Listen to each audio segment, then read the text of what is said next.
there. It's April 11th, 2024. Welcome to episode 318 of Roqe. I'm Jian Gomeshi. Hello to you from Toronto. Salam, Dostan Aziz. Durud Bar Shoma. Hope you're doing well wherever you are tuning in from around the world. In the eternal search for a better world, freedom and democracy are considered paramount. And for those of us who want to see a shift in a place like, say, Iran, we often speak of revolution as the ultimate goal. We rally, we organize, we hope, we pine, we dream about regime change. We dream about Iranians in Iran creating that change. But what if the toppling of an authoritarian regime is actually the easy part? What if we take a wider lens and assess what most often has historically been the case in the aftermath of a revolution, and how many of those aspirational hopes and dreams of the revolutionaries actually come to pass? Today, one of our favorite guests, the Iranian-British thinker, author, award-winning psychologist, and Netflix star, Dr. Fathali Moghaddam, joins me on his brand new book, The Psychology of Revolution. In it, he argues that if we see revolutions through a psychological lens, we can learn a great deal more about why they usually fail to achieve their goals. In his new book, he argues quite convincingly that regime change means very little if the ingrained behaviour of the general population does not also change along with the leadership. That there needs to be a fundamental shift in the behavioral patterns of the citizenry to accomplish real revolution. And this can be an explainer for all the less than successful revolutions of the past, co-opted by extremists or authoritarians, and a reality check for those of us pining for regime change in the near future.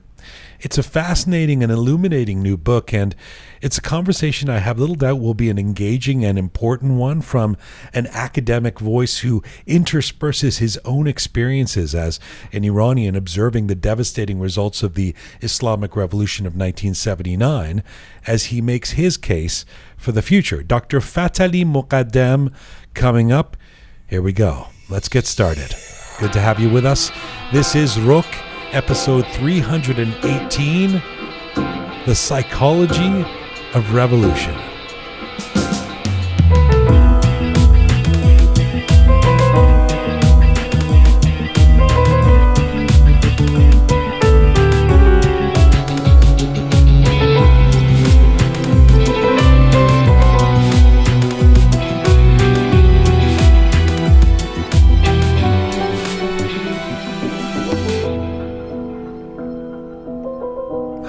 Here we are back in the Roqe studio, and truly one of our favorite guests. Yes. I first saw Dr. Fathali Moghaddam, if you remember, the Netflix series, How to Become a Tyrant. And he really stood out. I mean, there was a number of voices in that series, but he's just, he's kind of an idiosyncratic guy, and he's brilliant. And this series was all about how these tyrants come to mass popularity, how the populist nature of them. And he was one of the main voices of the series. And so I was fascinated with this guy. Turns out he's Iranian. Yes. Turns out he was there at the time of the 1979 revolution. Turns out he is an award-winning psychologist who often speaks about democracy and revolution. And now he's got this brand new book called The Psychology of Revolution. That's right. I can't wait to hear him speak. I mean, I actually binged the Netflix series. Yeah. And every time we've had him on the show, it's just been a fascinating conversation. So I can't wait to hear all about this new book, which you've actually read, right? Yes, I do my research. Well, no, Pegah. Smart Pegah. I know you've read it. I wanted to point out. You know my rule. I won't do the interview if I haven't read the book. It's really a rule. And actually, I was so into this book that a couple of nights ago I was having drinks with my cousins, and I was ranting. I was like raving about this book and the thesis of it, and talking about which to be honest, I'll speak to Dr. Moghaddam about it. But it's, as I say, it's a bit of a cautionary tale because it's there's this niggling feeling, right, all through the uprising, all through the desire, even when we were marching in the streets of Toronto saying one solution, revolution, right, and desperately hoping for and expecting that regime change was going to happen. There's a little niggling inside where you go, and then what? Then what? Yeah. Right? So the regime falls, and then what? And it's almost like you don't even want to go there because you don't want to take the wind out of the sails of, toppling an authoritarian regime. But that and then what is such an important conversation. And when he's talking about not just the historical precedent of these revolutions, but his psychological case, which he says is quite rare. Like there haven't been psychological perspectives on revolution, and that's why this book is so novel. That this is about changing behavioral patterns. We've talked about this in the past when we had him on before about democracy, and he was saying you can't just expect people to go from dictatorship or to go from a suppressed or a totalitarian or an authoritarian society and know how to do democracy. Even all of those kids who are born into this, Islamic revolution period over the last 45 years, as much as they may desire change and a kind of Western democracy. By the way, he also, if you remember, says there is no perfect democracy anywhere, that there's a spectrum where some countries are closer to achieving it, presumably like Scandinavian countries, et cetera, and some are really not, where Iran would be. Yeah. So it's sobering. It's a sobering kind of book to read, but at the same time, a really fascinating one as he works his way through different eras of history. Talking about, he's Iranian, and this is a more personal book than his previous ones. Like he doesn't usually talk about himself as much. He kind of talks about being in Iran at the time, being a student, going back there to teach, etc. At the time of the revolution, observing what was going on.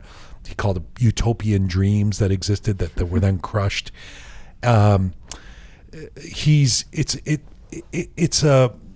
It's a personal book, but it's also an accessible book. Like it's something that I feel like everybody could read and understand. He makes his points very clearly, as he always has, as he did in that Netflix series. So I really am looking forward to this, and I think it's a different kind of take, and one that even if it is sobering, is something that we have to discuss. Absolutely. If we're optimistic about change anywhere in the world. Definitely. And I think in the context of Iran and what's transpired over the last year and a half, I'm really excited to hear his take on this, because I'm sure you remember when we were talking about the occurrences of, 6 months ago, 7 months ago, one of the unpopular topics was exactly that. We asked this question often in our discussions as to what next, right? Yeah. And the fact that there was a lack of conversation surrounding this. So I'm really excited to hear his expertise on really what next. Yeah, or what the precedent is. Oh, I know what I was saying. I lost my train of thought. So his focus is the present and the future, but he looks at 20th century revolutions. So he looks at Lenin, like the Russian Revolution of 1917. He looks at Mao. He looks at Castro. He looks at Khomeini, and the lessons learned. So Dr. Fathali Moghaddam joining me in just a few moments for the focus of this episode, the psychology of revolution. We are going to do a roundup. We're going to talk about some things happening in the Iranian diaspora and inside Iran after this conversation. Yes. But before we get to the conversation, we made a big announcement in the last few days, which is we announced our latest Roqe Live event coming up, Roqe Live 2, the sequel, right. Which is going to take place again at Theatre Aurora. So this is just north of Toronto. There's a place called Aurora. If you're in the Greater Toronto area, you know it. If you're somewhere else in the world, you may not, but we encourage you to fly in for our live shows. Tuesday, May 7th, Roqe Live 2. It has now been announced, and as of the day before yesterday, tickets have gone up. I think most of the VIP tickets have already sold. So get your tickets as soon as you can. And I'll mention the lineup, but where do they get tickets? So there's a whole slew of options. Okay. You can go to eventbrite.ca and search Roqe, and it will be the first thing that pops up. You'll see eventbrite.ca. And all you have to do is in the search bar type ROQE, Roqe, And the first thing that pops up is Roqe Live 2. You can click on it. You can get your tickets directly through Eventbrite. Or I've got another option. yes, Go to our Instagram page. that's right. Roqe Media's Instagram page. And in our bio on Instagram for Roqe Media, There's a we link. put a direct link to the Eventbrite as well. Yep. And of course, you can always visit our website, not only for Roqe Live, but also for a whole bunch of other exciting things.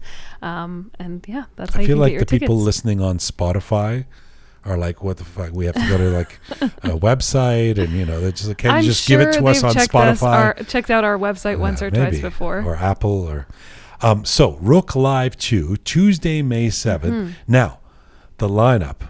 Yeah. The iconic poet and songsmith, lyricist Iraj Janati Atai is going to be flying in just for this to appear. Now, I have something special to talk about, but I'm not going to announce it today in terms of what's going to happen with him on that night. And our dear Soli, Soleiman Vosseqi, who is also an icon of popular music in Iran, who's actually been in Canada for many years now and has been on this program a couple of times. Soli will be performing.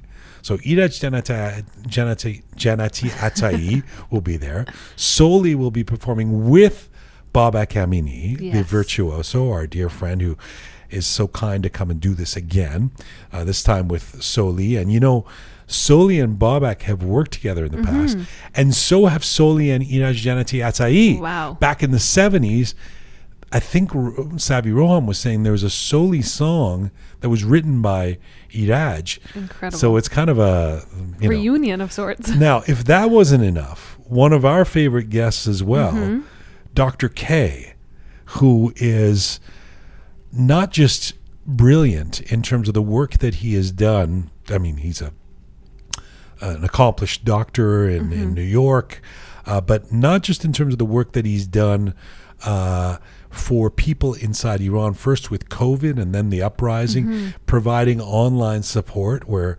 medical support to people who are tuning in to Dr. K regularly. But he's also just the sweetest guy. He's such a noble and an amazing person. And I don't think he does a lot of live events. So the fact that he's coming to Roqe Live to be one of our guests on stage, and Najmeh Tansaz just keeps getting better. Who is she's a boxer. Yes. She's a trainer. And first time we'll have her on the show. She's an Iranian Canadian, but also she has a dynamic human in her family who I want to announce as our new Roqe correspondent. Her daughter, who is like 6 or 7 years old and is, this is the best. She's going to become our correspondent. I assure you, she will be joining us that night on stage. She's brilliant. Janon is her name. Is it Janon? Janon. Super P? Janon. Janon. Janon. Oh, she's going to kill me for something Uncle to Jian say got the about name that. wrong. Yeah. I've met her a couple times. I'm just so enamored. She's such a wonderful kid. So she's going to be joining us as well. We're going to have our roundup with you, Pegah. That's right. And the fabulous Keon. Returning Roqe member. Returning Roqe hero, the fabulous Keon. We had Captain Reza at the last Roqe Live. Yes. Fans of Roqe who've been listening to us for a few years. And by the way, next week will be the 4th anniversary of Roqe. We did a photo session for it yesterday. The fabulous Keon was part of the show for the first couple of years. So Keon will be there as well as part of the roundup. Theater Aurora, Tuesday, May 7th. Get your tickets at various places that you can get them now. As soon as you can, because VIP tickets are almost gone. By the way, this bearded Omid came and took the photos yesterday. And are you feeling sick? I think I am, yeah. Yeah, I'll fight it. But this bearded Omid... Jian, even if someone's sick and they just walk by you and that's it. That's true. It's like, but I'm concerned that he gave it to you. Oh, here we go. And then I'm going to give it to you. Because that's been the pattern. For the record... The psychology of revolution. Hang on. You give it... Yeah. For the record, I feel perfectly fine. Today. Healthy. Don't feel anything. No scratch in the throat. No symptoms. Nothing. So if Jian tries to blame me... Thanks God. We have this on Thanks record. God. Yeah, well, let's see. So, yeah. bearded Omid And now came and he's took sick. photos, and turns out he was like, had a fever of 103 and was, because he was supposed to come do some stuff today, and he's sick, and we hope he gets better soon. Yes, feel better. But he didn't tell anybody. And my he did concern, tell me. I went to go hug him, and he's like, "Oh, I'm not feeling so great." And I was like, Oh. "Okay." and Super P knew too. He just didn't tell me. Well, it's because So- of the reaction you have to people having Yeah, which any is go sort of home. Don't be illness. don't give it to everybody. Anyway, I think he probably infected you, and Oh that my means God. I'll get it. Here we go. Although I already feel, Super P, is your mic not working? No, my Okay. mic is working. He told you he was sick too, He right? didn't tell me. Oh. I didn't know. And I feel sick too. But Oh, you said boy. last I night, Omi got me sick. I did. I said that. Well, how did you last know night. if he didn't tell As you? soon as he left, I felt that I. She's catching my hypochondria. Yeah, exactly. Yeah. As if one of you wasn't enough. Now we've got Super P saying the same thing. All right, let's get to our feature guest. We will do the Roqe Roundup Yes. on the back end of this. It's great to have you here, Pegah. Thank you. Healthy as you are. And let's get to our feature guest, the psychology of revolution. All right. My featured guest today is an Iranian-British psychologist, author, and professor of psychology who is truly one of our favorites here on Roqe, and I'm so honored to say that this is his third appearance on our program for a feature. Dr. Fathali Moghaddam is a professor of psychology at Georgetown University, where he served as director of the interdisciplinary program in cognitive science from 2016 to 2021. He has conducted experimental and field research in numerous cultural contexts and published extensively on radicalization, intergroup conflict, human rights, and the psychology of dictatorship and democracy. His publications include about 30 books and 300 papers, among which are the books The Psychology of Dictatorship, Threat to Democracy, and The Psychology of Democracy. He has won a number of prestigious academic awards, and you may also be familiar with him for his memorable appearances in that Netflix series, How to Become a Tyrant. Dr. Moghaddam's brand new book is entitled The Psychology of Revolution, which looks at what does and does not change with revolution using the concept of political plasticity, or the malleability of political behavior. The book was just published last month, and it is another must-read from a brilliant mind, looking at our current world and the plight of the pursuit of democracy and right now. Dr. Fathali Moghaddam joins me from Washington, D.C. today. Hello, sir. It's my honor and pleasure to be with you. I'm really delighted to be here. It is such a great pleasure, as I said in the introduction, to have you on the show. Whenever somebody asks me who our favorite guests have been, I always cite you, although I fear I can't keep up with you. You're so prolific. I mean, how do you... You're pumping these books out. Do you write in your sleep? How do you manage to do this? Well, this book is from the heart. And as all we Iranians have experienced the revolution either directly or indirectly, we have been in anguish to try to get to a better place and also to try to understand what happened. I used to talk with people from Russia, for example, who, when I was a student in England, and they had experienced changes in Russia, and I could see that our experience is the same as theirs in the sense that they went through a traumatic revolution. And then again in 1990, they went through another traumatic change. And the question is, why don't these revolutions lead to better results? Right.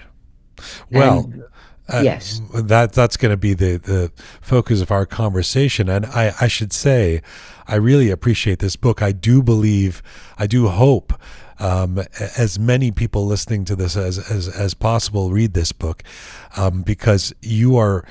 it's such an education always with you, and you write very accessibly. But as ever, it is also a bit of a cautionary tale. And as much as some of us pine for regime change again in parts of the world, and in Iran in particular, revolution is never easy, and as you point out, almost never entirely successful. I want to read from the middle of your book. This is page 131, and you say, "Revolutions tend to be misleading. They are like magic shows in which smoke, mirrors, dazzling lights, distracting noises, elephants, clowns, and wild spells put people in a trance, at least for a while. The exciting noise and clamor mislead us to imagine that the surface changes we are witnessing are leading to a transformed world, whereas at a deeper level, solid foundational continuities persist in behavior and organization of the world. So, Dr. Moghaddam, the book again serves as something of a difficult reality check about regime changes. Is that your intention?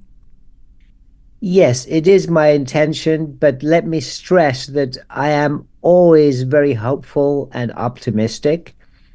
And I do, in parts of the book, talk about changes that are transformative and successful, such as changes brought about by the success of women in higher education, particularly in the West. But I began exploring this issue of the psychology of revolution by reading what I could find. And it was amazing that I could only find one book from Gustave Le Bon, published in 1894, on this topic. And psychologists haven't really delved into this topic because most of them have been Western psychologists and have not experienced revolution. The Iranian psychologists have been so traumatized by what has happened that they're still struggling, as I am, to make sense of what has happened. Could I just to cut in, when you say there was only one book, obviously there have been a gazillion books about revolutions, but yes, you're talking about the psychology at the heart of revolutions being a neglected research topic. What can you just say? What is it that we are looking at normally when dissecting revolutions when we are not addressing psychology? Typically, revolutions take a historical or sociological perspective. They look at changes in structure, changes in regime. They tell a story about politics, really. I am concerned with what happens when revolution takes place and people have to change their behavior. Underlying revolutions is the goal of changing people's behavior. For example, think about the 1917 revolution in Russia, where Lenin, Stalin, and others were hoping to collectivize society. That required a completely different type of citizen, and the Bolsheviks invested in technology, which they imported from the West, actually. They imported Western behaviorism to try to change behavior of Soviets and create the new Soviet citizen. And that's what I'm really focused on. What kind of behavior change has to take place to make a revolution successful? And you're saying nobody has addressed that? I mean, that's remarkable to me. Even when it comes to, say, the Khmer Rouge, that was their whole thing. We're going to create a new society of humans, right? Year zero. Yes, absolutely. The Khmer Rouge took the extreme measure of actually emptying entire cities and saying, we're going to change the context of everybody's lives. And by changing the context, we will change the behaviors. Now, that was radical. It didn't work because they could not keep it for a long time. But the amazing fact is that very few psychologists have actually looked at revolution. And I think it's because it is such a vast topic. I was trained in the laboratory to do 1-hour experiments. Most psychologists who are research-oriented are trained in exactly that way. Right. We are not trained to look at vast changes in macro processes. You dedicate this book not to a psychologist, but in fact to a historian, a professor that we know, Dr. Abbas Milani, the well-known Iranian-American academic and author. Why dedicate this to him? Well, because he is somebody at the forefront of our struggles to try to understand contemporary Iran. His wonderful book on the Shah and on other very important figures in contemporary Iranian history, I think, have really changed the way we see things. His book on Hoveyda, other books about Iranian personalities. So I dedicated it to him because this is part of a struggle to understand not just what happened in Iran, though, what has happened in revolutions from a psychological perspective throughout modern history. And I begin with the French Revolution, and I then include the Russian Revolution, Chinese Revolution, Cuban Revolution, and of course the Iranian Revolution. And I touch on many other revolutions, but I treat the American Revolution as rather like the Algerian Revolution, a struggle against a foreign power. And so I don't see it as being in the same mold as the other revolutions I've talked about. Had the great fortune to read a few of your books. This one, as you intimated at the beginning of our chat here, does seem more personal. It's peppered with anecdotes or moments where you talk about your own life, being a student in Iran, back and forth from England in the 70s, leading up to the revolution there, the aftermath. You say the book was inspired partly by your experiences in Iran, and not just when the Islamic Revolution happened and your self-proclaimed utopian dreams, you say, you held at the time, but the years after, and the, to use your words, sobering reevaluation of those dreams. In fact, you say that we don't often focus enough on what happens after regime change and usually limit our analysis to what leads to regime change. Can you expand on that? Yes, your point is exactly right. If you look at the literature on revolutions, whether it's historical, sociological, anthropological, revolutions are usually examined through to the point of regime change. And if you look at the psychological literature that I am part of, we usually look at collective mobilization until there is a change, and then we say, okay, that was what we wanted to understand. But when I went back to Iran with the revolution in 79, I suddenly realized that this perspective is incomplete because regime change doesn't tell us what we need to know about revolutions. I went back to the literature from Trotsky to Mao and others who had insisted that we need to have a perpetual revolution. And I wondered, why is that? And after the revolution in Iran, while I was living and working in Iran for 5 years, I realized the reason why they were arguing for a perpetual revolution is because people have a tendency not to change in a profound way. Right. So on the surface, it looks as though everything has changed, but at a deeper level, actually not much has changed. Let me take this then, step by step. And let's start with the factors leading to regime change or revolution.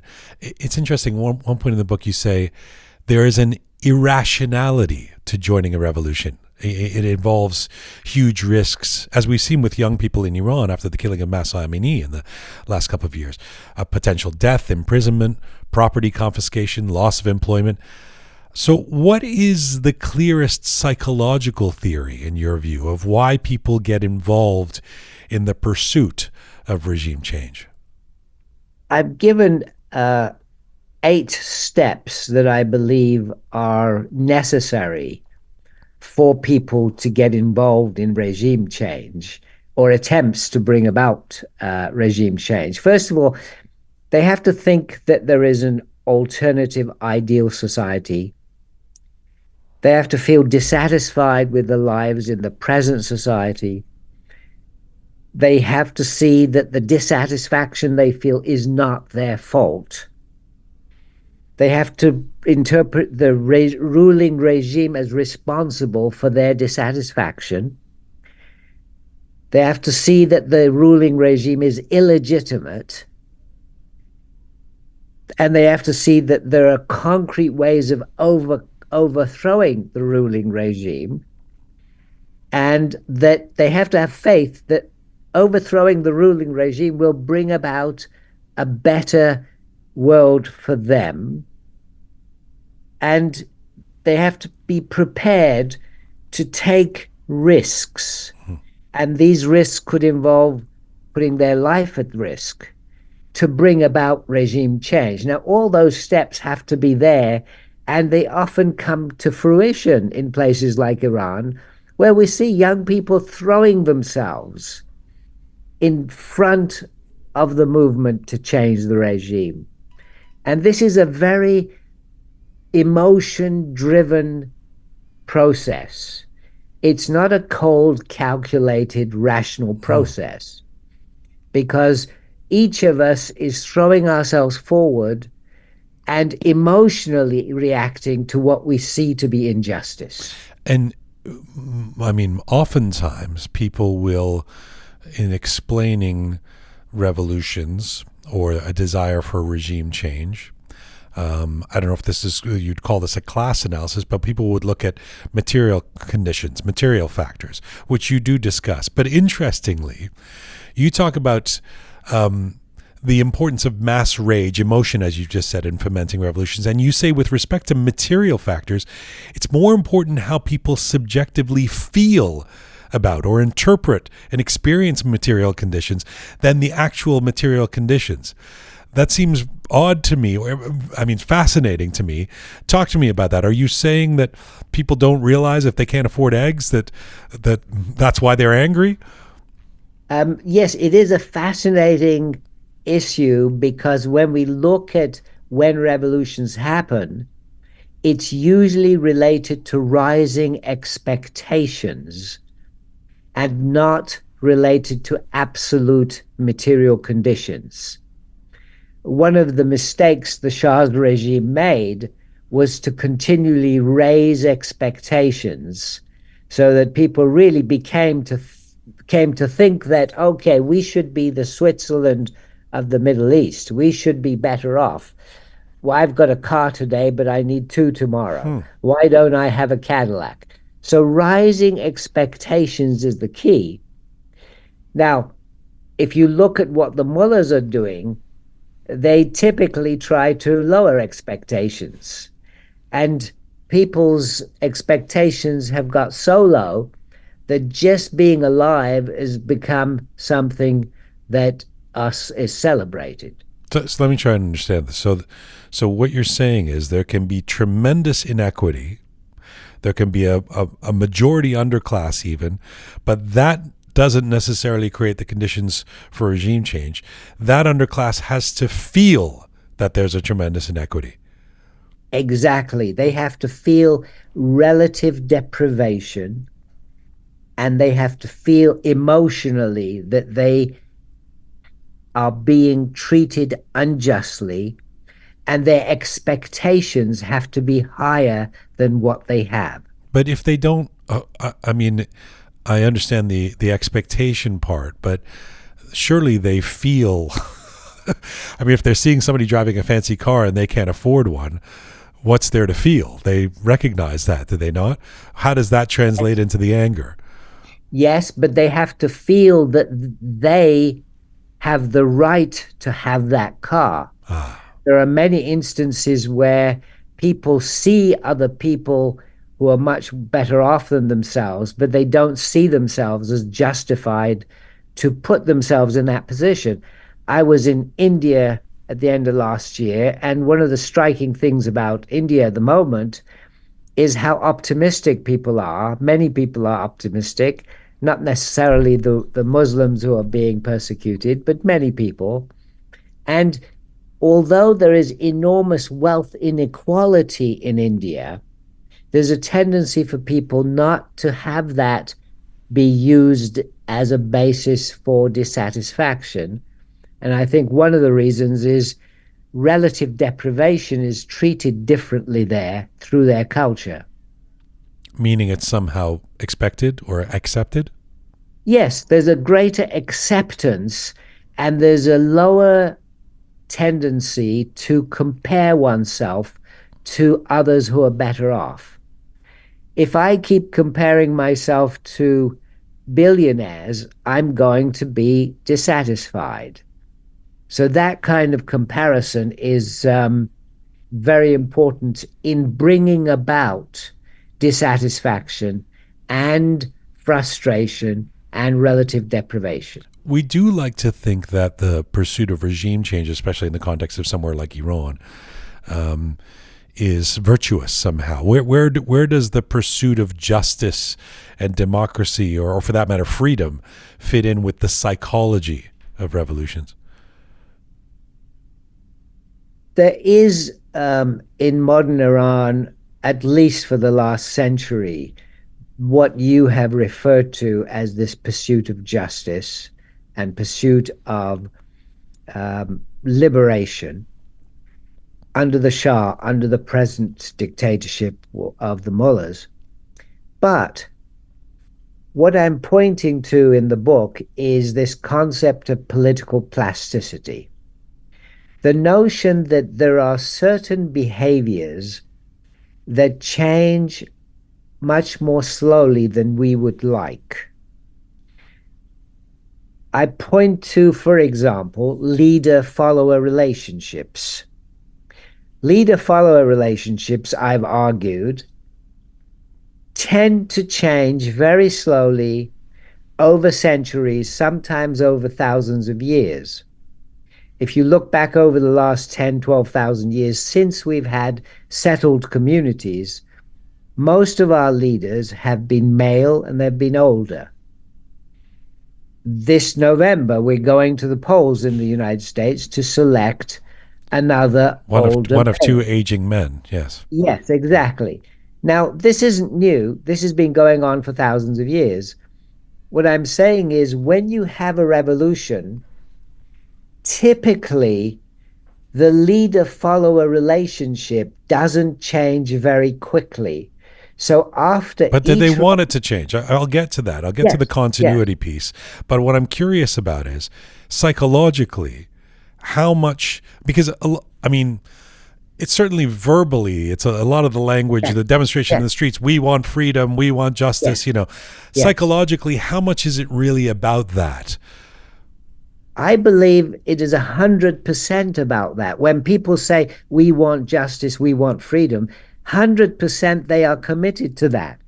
But in psychology, we know that having the rhetoric, having the narrative is not having the behavior, having the social skills to implement an action. That's very different. I could talk about democracy till the cows come home, but if I don't have the social skills to have dialogue and participate and stand back and listen, I won't be able to implement my narratives.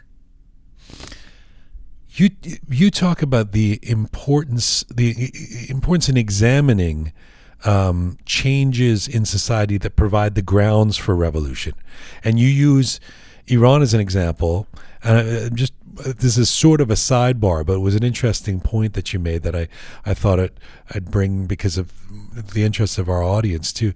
That you say one of the main factors that led to the 1979 revolution in Iran was the extensive support that the Shah provided for the clergy and Islam in Iran, on the presumption that religion would provide protection against the spread of communism. Where does that fit in with a psychological lens?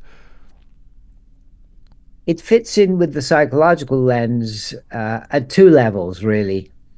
One is that as a strategy, the Shah took the wrong path. And I don't know who he was taking advice from. Probably the CIA was one of the advisors. This notion that Iran is endangered because of communism. Iran was never endangered by communism. It wasn't going to happen. We have an extensive border with Russia. Nobody tries to escape into Russia. It's just not happening. Iran's danger was always from religious fundamentalists. And this goes back again to the beginnings of the democratic movement in Iran. What was holding things up was religious fundamentalism. And the Shah took the wrong path and strengthened religious fundamentalism, thinking it would save him, but it actually brought his downfall. So that's at one strategic level. Mm-hmm. At a second psychological level, Iranian culture is steeped in religious mythologies and religious beliefs and religious values, particularly the lower classes, particularly people at that time. There were more illiterate people in Iran who had traditions of religion, and they worked with the networks of mosques. And that was a natural network to serve as a springboard for revolution. So at that psychological level, the connections were already there for ordinary people to fit into this religious revolution rather than the left. It was a community. It was a there was a familiarity. Exactly. You say that getting to regime change in a psychological sense is the easiest part of revolutions, rather than the aftermath, because it simply involves motivating people to topple a regime. Is that to say that you don't have to change the behavioral patterns of a population just to tear something down, right? Exactly. It is always easier to topple a regime than to bring about revolutionary change afterwards. See, after 79, when the regime collapsed, there was an opportunity there for democratic forces to bring about the kinds of changes you need in order to start moving towards democracy. But you need space, you need time, and the fundamentalists were not going to provide the space and time. They were adamant that they were going to take over, just as the Bolsheviks took over in 1917. The Bolsheviks were a minority who took over by force. Exactly the same thing happened in Iran. So you need time and space for democratic forces to move society gradually towards a more democratic life. They're struggling with this in Algeria right now. It's a very big struggle. They failed in all the Arab Spring countries except Algeria, which has Tunisia. I meant Tunisia. Except Tunisia, which has an opportunity to move forward. So this is the main thrust of your thesis in this book, which you call the puzzle of revolution, which is that there is a sense that after a revolution and regime change, a great deal has transformed, but yet in most important ways, you say nothing of importance has changed. Can you expand on the nothing part? Because certainly people would look at Iran and say, a lot changed when the Khomeinists came to power. Yes, on the surface, a lot changed, but at the foundational level of leader-follower relations, nothing changed. Why?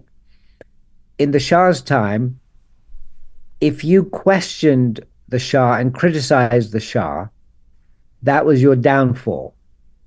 Nobody could question the Shah. Nobody could say he's made the wrong decision. We have to rethink this. Exactly the same relationship with the current leader. If I go back to Tehran and question Khamenei and said he has made the wrong decisions, we have to rethink this, I would at the very least be in jail the next day. This absolute power in the hands of one male leader is a continuity before and after the revolution. But you don't believe there's a moral equivalency between the Pahlavi regime and the Khomeinist, right? I mean, in terms of everything. No, but in this sense, they're exactly the same. Absolute rule by one single male, and everything else follows from that. That is the foundation from which the regime, both before and after the revolution, is constructed. If you cannot question the leadership, what arises is inevitable corruption. Corruption is the consequence of absolute power. But in terms of, I guess part of it is who is the revolution? Who was the revolution successful for? We certainly look at it and say, if the pursuit is democracy and freedom, that certainly isn't what happened in Iran. But I wonder if that's the case for the Khomeinists. I mean, do they not look at it and say this is an example of a successful revolution? They're still in power in Iran. Khmer Rouge aren't. Yeah. In Iran, they're Yeah. still in power. So what does that say? Well, in part of the book, I discuss personality and revolution. I discuss the personality of the revolutionary leader. And typically, if you look at the revolutionary leader, Lenin, Stalin, then Mao, Castro, Khomeini, these types, they are categorical thinkers. They have extremist supporters, and they are dogmatic in their approach to dealing with anybody who opposes them. So there's a certain personality type that comes into power. The second group are the opportunists who go who gather around the revolutionary leader. And these people are usually talented. They come up in any regime. And for them, you could say, well, the revolution has been a success because they're in power. So for most revolutions, what happens is it is a success for those minorities who are in power. For the majority, it is not a success. Most people after the 1917 revolution in Russia would say it's not a great success. China, I think, has bought itself time because it gave up collectivization. It basically gave up on communism. The only thing that it has kept is rigid dictatorial power. The rest of communism has been thrown out the window. I mean, as I was reading your book, I kept flipping back and forth on where I see this in terms of the Islamic Revolution, because again, on the one hand, 45 years in power, as much as many of us might detest it, speaks to the success of something of these of this minority, as you say, because as we very clearly know, the majority of Iranians are not in support of them. On the other hand, I flipped on, if I turn it around, you could say that after almost, and to your thesis, after almost 45 years of the Khomeinists and the Islamic formalists pursuing the path of perpetual revolution, to use the words that you used earlier, and trying to cement their Islamic Republic and the patterns of behavior, the fact that the youth, people who were even born into this society, are revolting and trying to create change is a tremendous testament to your theory that behavior does not change, that you can change the leadership and the power brokers, but you cannot change the people, right? That the Iranian people through the generations are still, even the ones who were born into this, are aware that this isn't what they want or the people who represent them. Exactly. What I'm pointing to is continuity in behavior, the persistence of certain behaviors because they have low political plasticity, and how difficult it is for revolutionaries, even the most radical, the most ardent revolutionaries, find it so difficult to change behavior. Look at Nowruz. Look at Sizde Bedar. They tried to wipe this out in the first few years. They still have not managed to do that. No. So many things they wanted to wipe out. They could not do it. What they have managed to do is to retain power, and they have done that by gradually becoming more and more extreme and purifying their extremism. In the last election, even Rouhani, even Ahmadinejad, even these people were not allowed to Right, run. right. They So were there's a constant purification and extremism.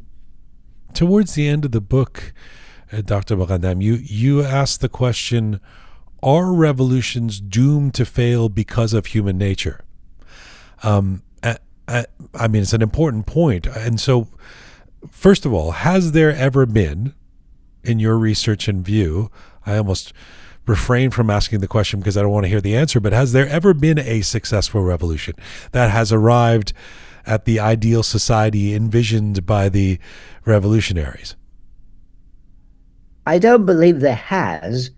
However, revolutions that take a long-term view, I think, are more successful. What do I mean by that? Well, let's take, for example, the American Revolution. Some Americans have criticized me for saying that, well, the American Revolution is really not that successful. It's a long-term project that's still ongoing. What do I mean by that?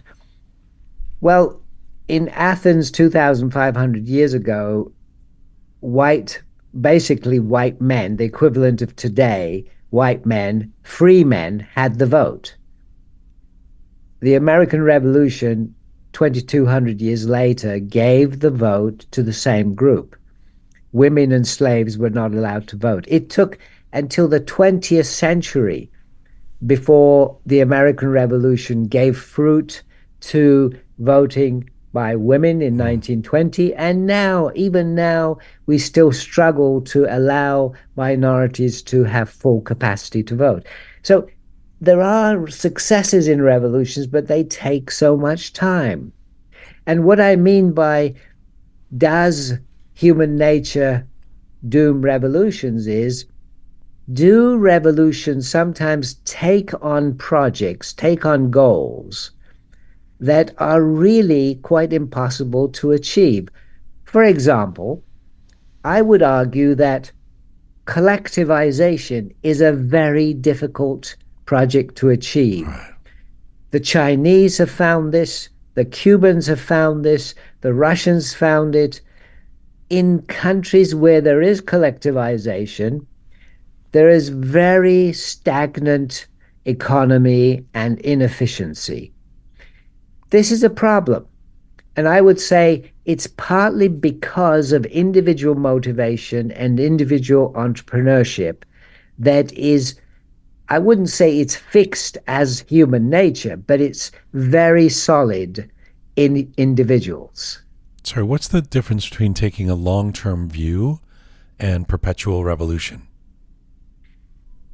Perpetual revolution is something that people like Trotsky discussed because they realized that you can only win in the revolutionary sense if you keep on with the revolution. And Mao took this up. His Cultural Revolution was an attempt to do that. You could argue that the Islamic Republic, with its outcasting of people like Rouhani and Yazdi and all these so-called moderates, is trying to do that. That is a process that's more linked to maintaining power by the extremists. I don't call that the sort of long-term view in a constructive way. In a constructive way, the long-term view would be for democracies or democratic-seeking people to say, we can't reach a democracy in 5 years or 10 years. Let's look at the long term. What do we need to do in the long term to educate people, to change people towards a democracy? And that is a long-term process. That's very different from the extremists saying, how can we keep power in the long term?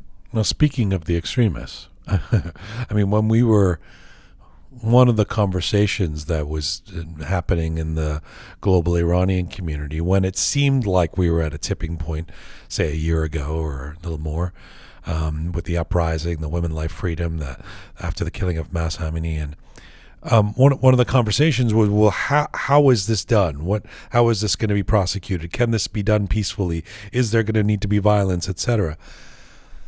And you suggest that in most cases, I mean, this is the research, where there are extremists and moderates joining together to achieve regime change, it is the extremists that end up co-opting the revolution in the aftermath. Is it impossible to prosecute I don't know if this is an oxymoron, but a moderate revolution? I don't think it's impossible, but I just point out a trend in the major revolutions I've studied, that after each regime change, because the regime change has been achieved by a mixed group, which includes extremists, moderates, all kinds of people, exactly the people who overthrew the Shah. Think about the wide range of people who did that. What happens after revolution is there is initially a more moderate government, such as the one by Barzargan, such as what happened after the French Revolution. Initially, there is a more moderate attempt, but this falls apart very quickly because the moderates typically do not take the severe actions needed to take control. Very quickly, the extremists like Lenin realize there is an opportunity, and they jump at it. They use at maximum force. They kill, they wipe out the opposition, as Khomeini did. But if you fast forward 70 years in Russia to the end of the Soviet Union in the 90s, would that be a different case? I mean, there were a few deaths. That was more of a, I don't know if it was moderate, and certainly if you look at it through the 21st century Putin lens, it hasn't ended in a good place. But that 90s, where do you place that? What happened in the Soviet Union / Russia in the 1990s? Excellent question. The Soviet Union was unusual in the way it collapsed, in that it really was internal corruption and economic problems.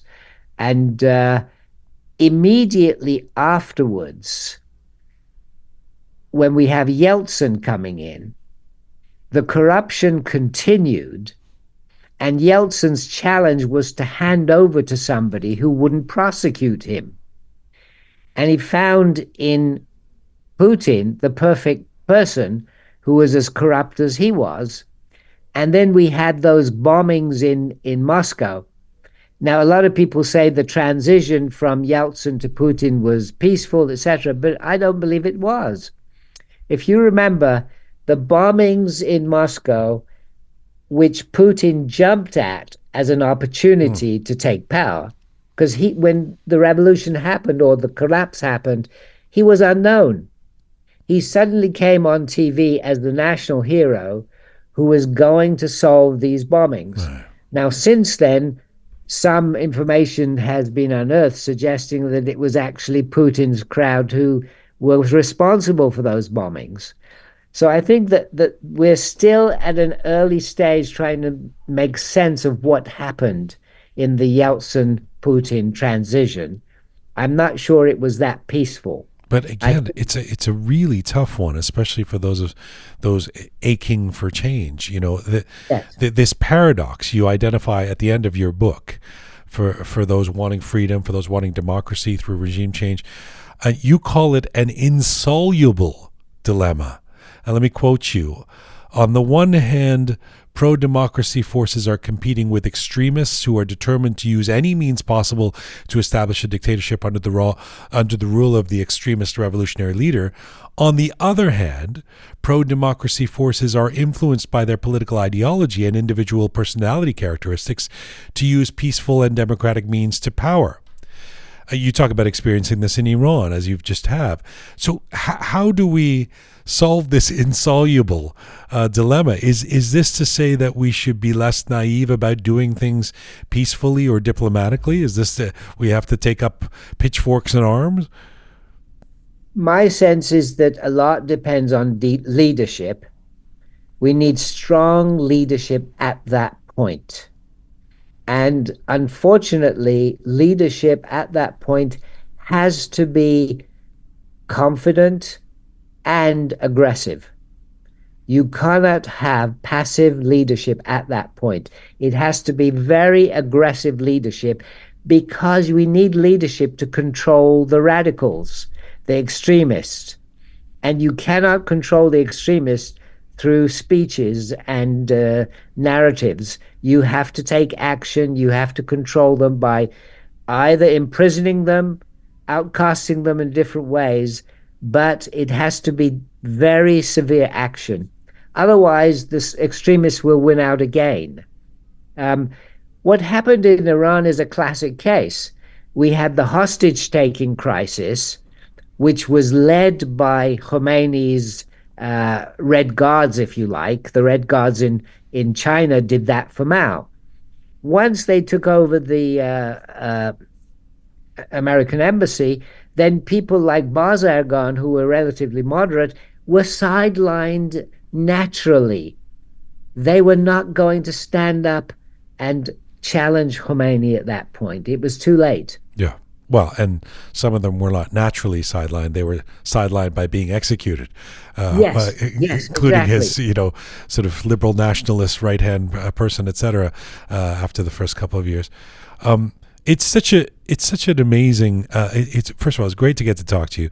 I really do hope people read this book and check this book out. Again, The Psychology of Revolution, the brand new book by Dr. Fathali Moghaddam. Let me ask you this as a final question: If somebody were to come to your book hoping for lessons we can learn from the psychology of revolution for the movement for change in Iran, particularly in the last couple of years, where an uprising inside Iran and supported and amplified by Iranians around the world has taken place and seemed to come close to toppling the regime, what would be a lesson that you would hope they would take away from this book? The lesson, I think, is that we have to be selective in the fights we take on, and that we have to take leadership from women in particular. I think women are the key to the next Iranian revolution. And leadership, whatever leadership that is pro-democracy, has to be extremely aggressive. They cannot take a passive view. They cannot move forward without controlling, in a severe way, the extremists who are going to be trying to kill them. There's no doubt about that. Very clear words. Dr. Fathali Moghaddam, it's always a pleasure. I thank you so much for the book, for the conversation, for the time, and for what you do. My pleasure and honor to be with you. Thank you very much. I always learn from these discussions. Thank you. Thank you. To be continued. Khuda Hafiz. Khuda Hafiz.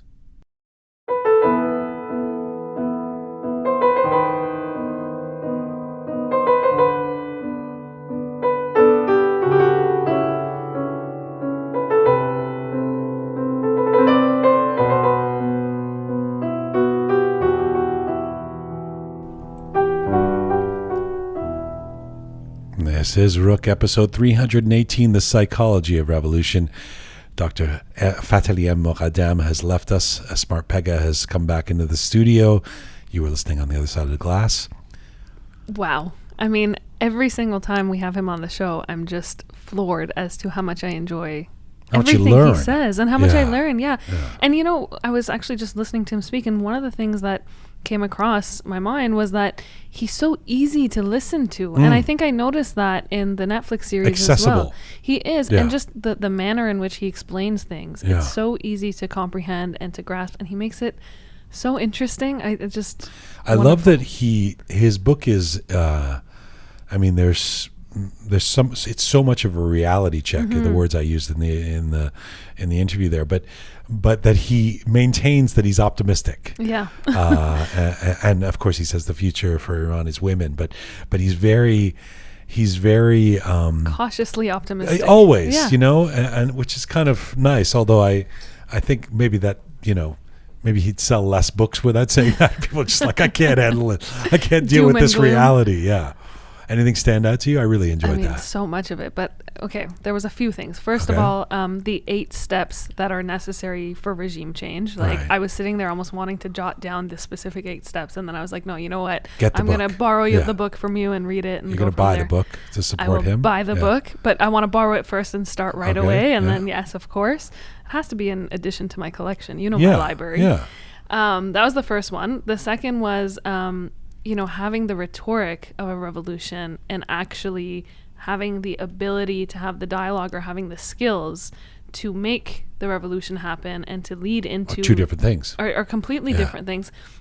And when he was talking about that, I was actually thinking, going back to 6-7 months ago, or I don't even know where we're at, but the last year and a bit, when we were talking about the chants and the slogans and being out in the street. Yeah. Yes, but again, the then what? Did we all have the skills to... As I said at the start of the show, he basically, his main proposition is that regime change, the toppling of the regime, which is the thing that we spent 45 years, people have spent 45 years trying to work towards in Iran. That's the easy part. Yeah. He's saying, right? And it's taken us this long. Then is the tough stuff. So, and he's coming from this psychological perspective and bringing a psychological as a psychologist, but he's also going back through history, and it's a pretty shitty track record, right? Yeah. It's not good. It's not like with so many of these revolutions, the promise was something, and usually it has to do with some kind of liberation and freedom and whatever. And in almost all of the cases, right? It's the exact opposite has happened, which and certainly in the case of Iran. So, again, you don't want to. It almost feels like too daunting, But one of the things that he says is that we have to build those, educate and build those conditions.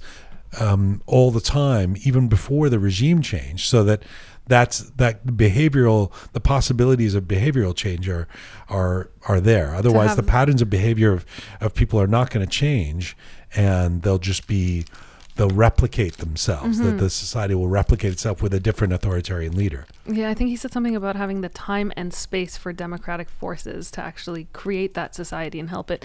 But I was going to say, the part that really blew my mind, I think the one major standout, was when he was drawing the parallels between the time of the Shah and the current regime. And he was saying that, he was relating it to rising expectations and how the key to the behavior of dissatisfaction is what's going to lead to regime change. It's not the conditions necessarily, it's the expectations that people have. And there were raised expectations during the Pahlavi era, especially by the 1970s. People are like, I want more, we want more, we want more, because expectations had been raised. And he was saying, in contradistinction, they don't have expectations now. So the regime almost gets away with it. Exactly. When he said, it's simply being alive right now is just celebrated in Iran, let alone, anything and everything else. And that moment, I was just like, my mind was blown. But I have to say, towards the end there, to hear a wise and soft-spoken, lovely academic basically say there's going to need to be violence, that's sobering as well, where he says, the extremists always co-opt, the moderates always are preaching peace and diplomacy. That always fails. So the extremists are, like in the case of Khomeini, are able to co-opt. And so how do you avoid that? You have to be strong. There has to be might.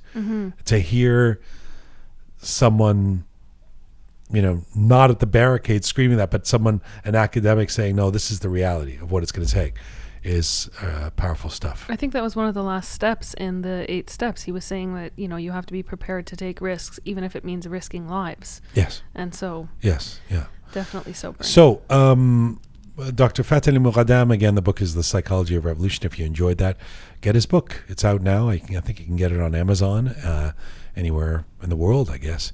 I wonder if you could I guess you probably can't get it in Iran. If you're listening to us in Iran. Probably not at your local bookstore, that's for sure. Not on the corner store, yeah.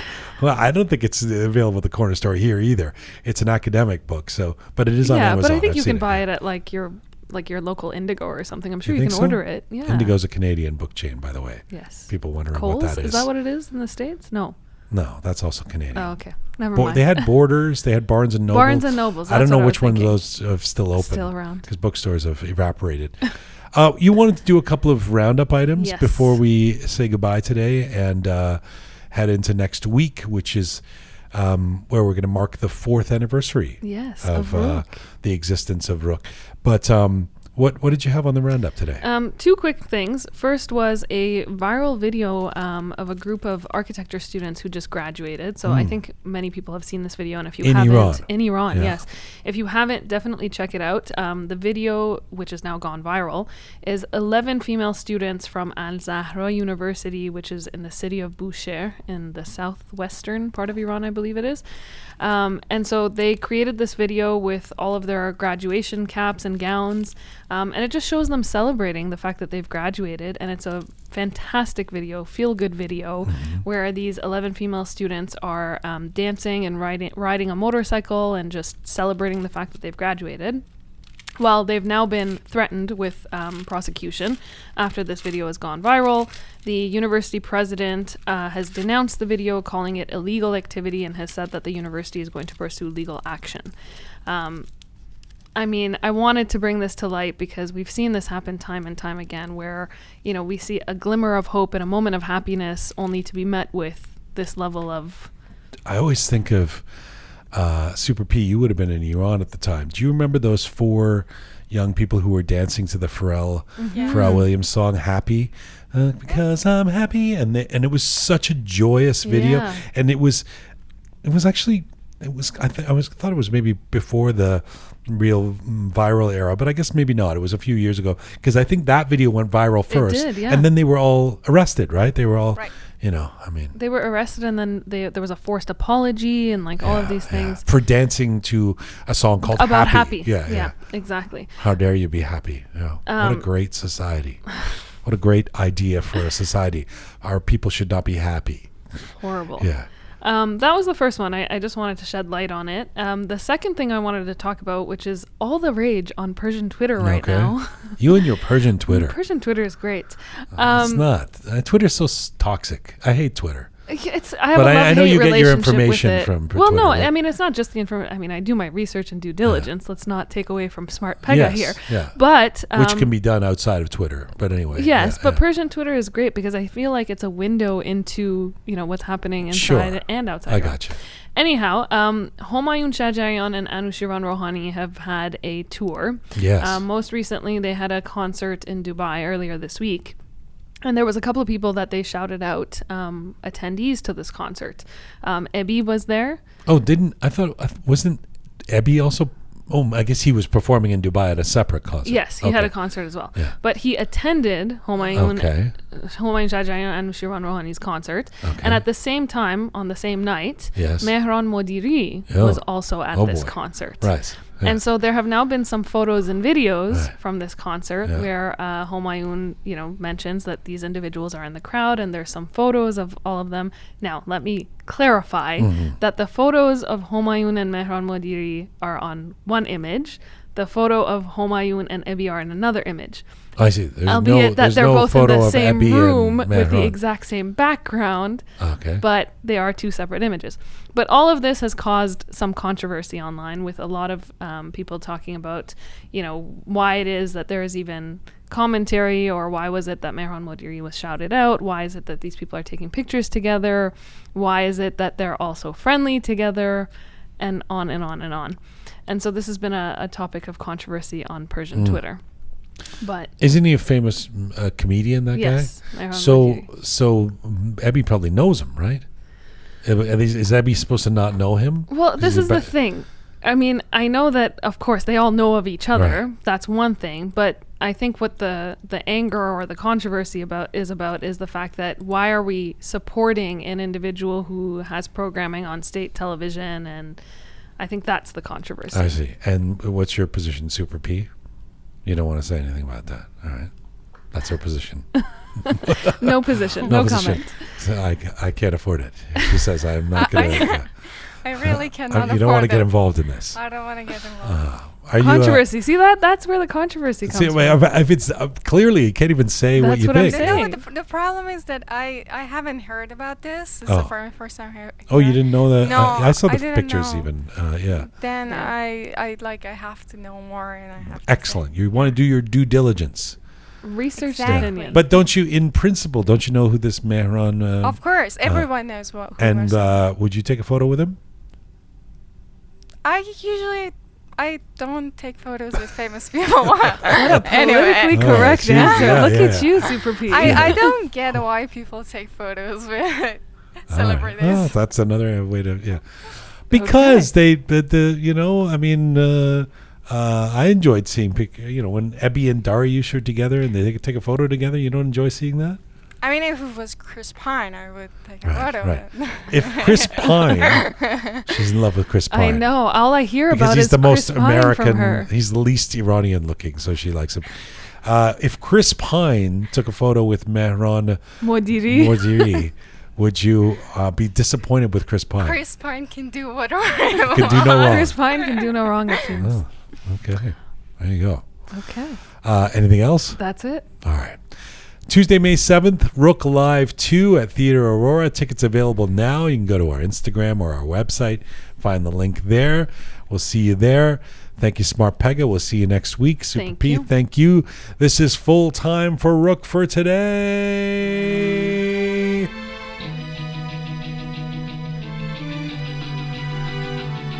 For all things Roqe related, go to our website, roqemedia.com. Thanks to the amazing team who put this show together each week.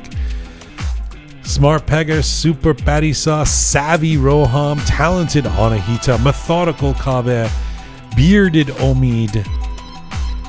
Thank you to all of you out there for supporting us and sharing our content. Please subscribe if you haven't done so already. It's almost 4 years we've been doing this. Subscribe on any or all of our platforms. You can find me on Instagram at Jian Gomeshi. You find the show on Instagram at Roqe Media, where you can link to our Roqe Live tickets. In the meantime, as ever, Mizun Bashi.